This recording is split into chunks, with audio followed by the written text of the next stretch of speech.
भगवत भाव है। अच्छा, भागवत जी का एक प्रश्न, राजा परीक्षित नारद जी ने सनकादियों से कहा कि गुरुदेव ये बताइए कि भागवत सुनकर कोई पुण्यात्मा तर जाए तो आश्चर्य नहीं है, भागवत सुनकर कोई पापी तर जाए तो आश्चर्य नहीं है, जिसने जीवन भर पाप किया है क्या ऐसा पापी भी देखेगा? बोले हाँ तरेगा। कौन तरा? तब सनकादि उदाहरण देते हैं। ये माने वह पाप कृतस्तु सर्वदा सदा दुराचारि रता विमार्गिगा क्रोधाग्निदग्धः कुटिलाश्च कामिनः सप्ताह यज्ञेन कलौ पुनन्ति ते। कितना भी बड़ा पापी क्यों ना हो मेरी माँ, वो पापी भागवत सुन के तर जाता है।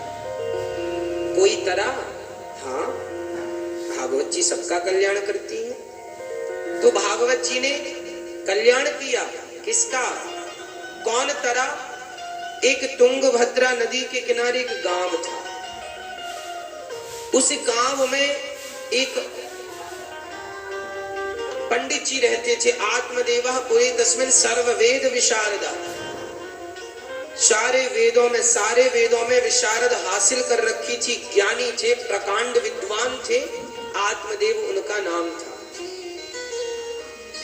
आत्मदेव जी नाम के पंडित जी बड़े सुखी थे, बड़े प्रसन्न थे, पर उनके जीवन में एक दुख था। क्या? कोई संतान नहीं थी, पुत्र की कोई प्राप्ति नहीं थी।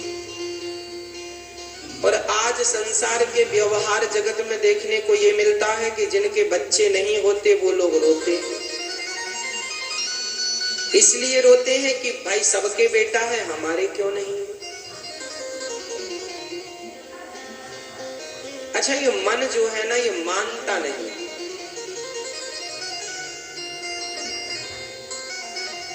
जिनके पुत्र नहीं है वो लोग बहुत रोते हैं, बेटा क्यों नहीं है, बेटा क्यों नहीं है, बेटा क्यों नहीं है।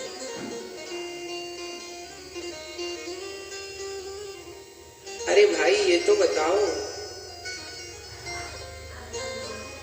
कि बेटा हो जाएगा तो क्या होगा? जिनके हैं उनका क्या है?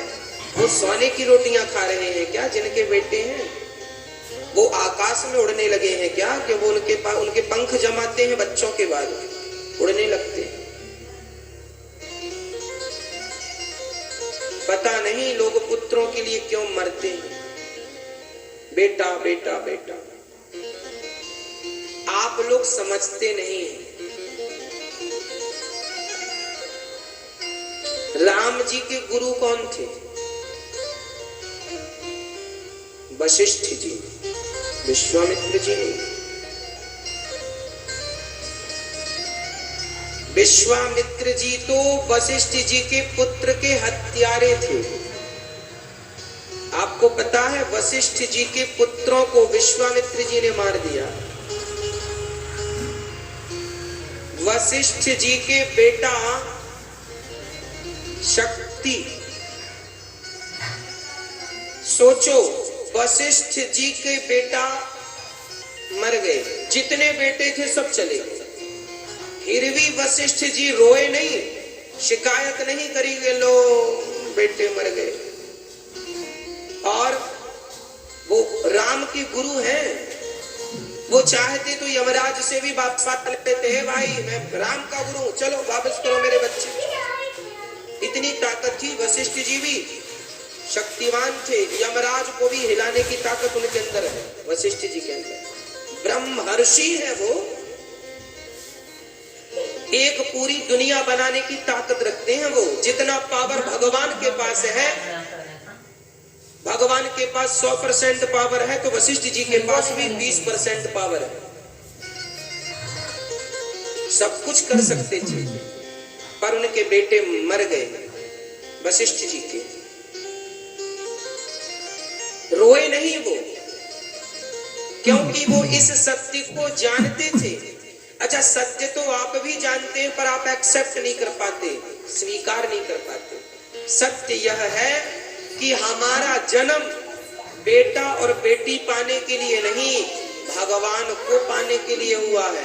अरे बेटा तुम्हें 12 भी मिल जाए, 15 भी बेटे तुम्हारे हो जाएं, तो उन बेटों से तुम्हारी सदगति संभव नहीं है। पर अपना मन भगवान के चरणों में लगा दोगे तो यह लोक परलोक बन जाएगा।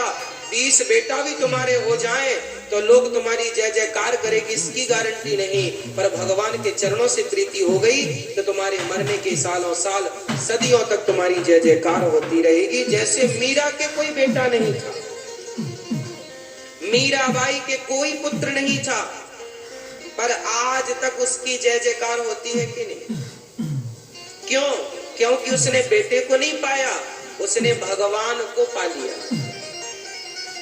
जो भगवान से रिश्ता कर लेता है, जोड़ लेता है, उन्हें फिर किसी से रिश्ता जोड़ने की जरूरत नहीं पड़ती। इसलिए वशिष्ठ जी के पुत्रों को विश्वामित्र जी पहले राजा थे, ये तो बाद में ऋषि बने हैं ना। विश्वामित्र जी बाद में ये ऋषि बने हैं।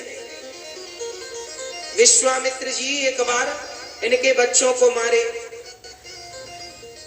फिर विश्वामित्र जी वशिष्ठ जी से जलते थे कि ये इतनी शक्ति क्यों इनके पास है। वशिष्ठ जी के पास एक गौ माता थी, उस गौ माता को लेकर के चुरा कर चले गए थे, नंदिनी उसका नाम था। उस गाय को विश्वामित्र जी लेकर चले गए।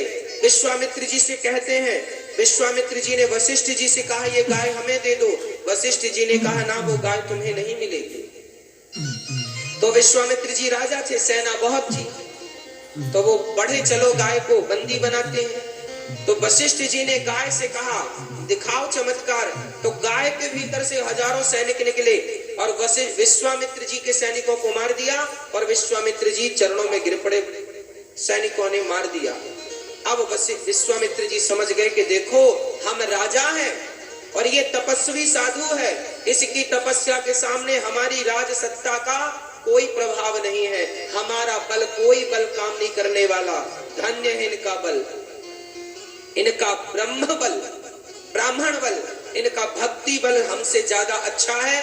विश्वामित्र जी को वैराग्य हो गया, घर नहीं गए, तपस्या करी, तपस्या के बाद भी मन नहीं लगा तो जलन होने लगी कि वशिष्ठ जी ने देखो मेरा अपमान किया। तो एक दिन विश्वामित्र